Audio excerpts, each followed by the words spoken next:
Research shared by the State Department of Wildlife and Fisheries shows thousands of marine life are killed annually by the menhaden industry. Menhaden, also known as pogy, are small fish used in products such as animal feed and fertilizer. The problem is when they're caught, a lot of other marine animals also get trapped in the nets. Restrictions have been placed in recent years, but there's a new effort to lessen some of those rules. News 2's Haley Jefferson breaks down the impact on recreational fishermen. I feel like, and we all feel like, they're just out there raping and pillaging, and we get left with whatever there,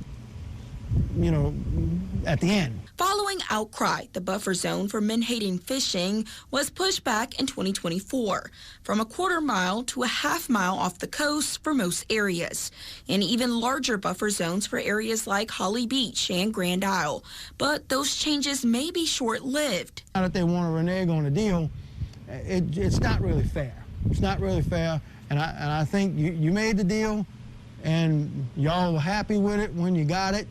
I think you should stick with it. Robert Campo is the owner of Campo's Marina in Shell Beach, Louisiana, a family business that dates back more than 100 years. Campo says when the buffer zone was created, it only applied to those on the west side of the Mississippi River.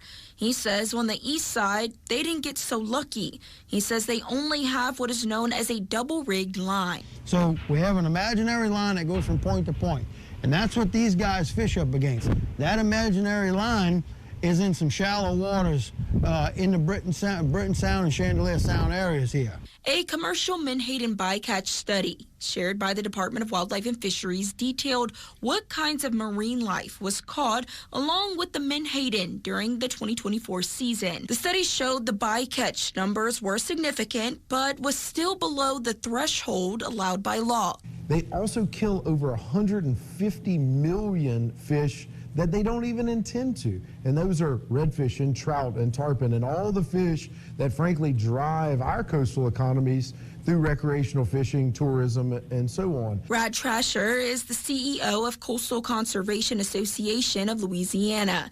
He says for years they have been pushing for a 1-mile buffer zone off the coast for menhaden boats. The reason we use the mile is it keeps those nets in deeper water. The deeper you get, the less bycatch you get. Plus, it stays away from the game fish of trout and redfish and so on. A majority of the menhaden fishing happens off Louisiana's coast. Our state has the least restrictive rules compared to other Gulf Coast states. Mississippi limits menhaden fishing to at least a mile out from the coast. Texas puts a cap on the amount of Gulf menhaden that can be taken. 93% of the Gulf menhaden are caught in Louisiana state waters. The reason they don't catch them anywhere else is all the states have made it harder and harder for them to do. Why is that? Because the other states believe, just like CCA does, that this is not good for the ecosystem. The Wildlife and Fisheries Commission is set to consider the buffer zone decrease, allowing fishermen to fish even closer to the coast. The meeting is set for November 6th. Haley Jefferson, WBRZ News 2. We also reached out to menhaden fishery companies that operate on Louisiana's coast. Ben Landry with Ocean Fleet Services says torn nets are to blame for the fish kills. However, he says over the 2024 and 2025 season, about 5 nets have torn out of more than 25,000. And the industry is working to reduce tears, investing in stronger, more durable nets.